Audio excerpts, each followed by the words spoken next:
Pessoal, o exercício 16 fala que os lados de um triângulo equilátero crescem a uma taxa de 2,5 centímetros por segundo.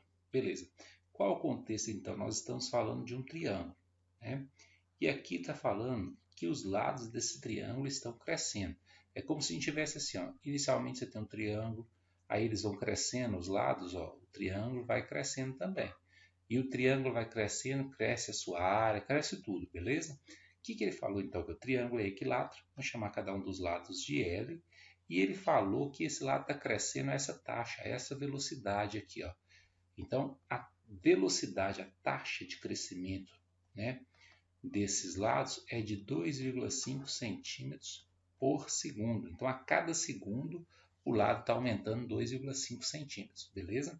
Letra A está pedindo qual é a taxa de crescimento da área.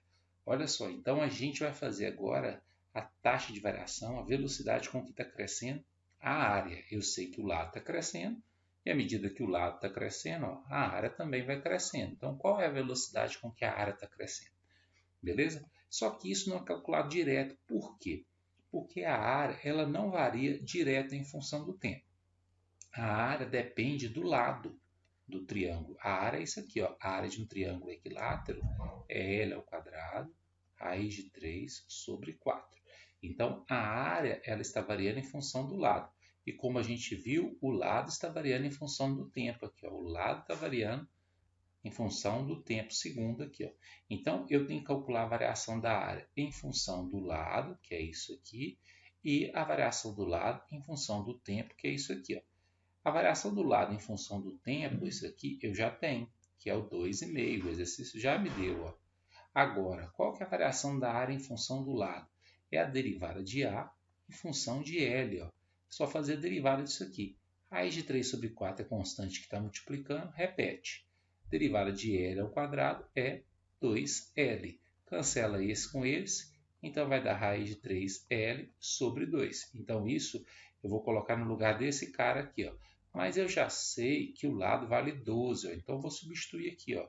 Então aqui vai ficar 12 raiz de 3 sobre 2, 6 raiz de 3. Vou pegar isso e vou substituir aqui, ó.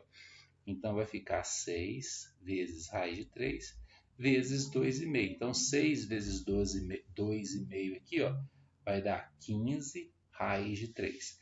Como é área, é centímetros quadrados por segundo. Então, essa é a taxa de crescimento da área, 15 raiz de 3 centímetros quadrados por segundo, beleza? Vamos à letra B agora. Letra B, como a gente já viu, dl dt é igual a 2,5 centímetros por segundo.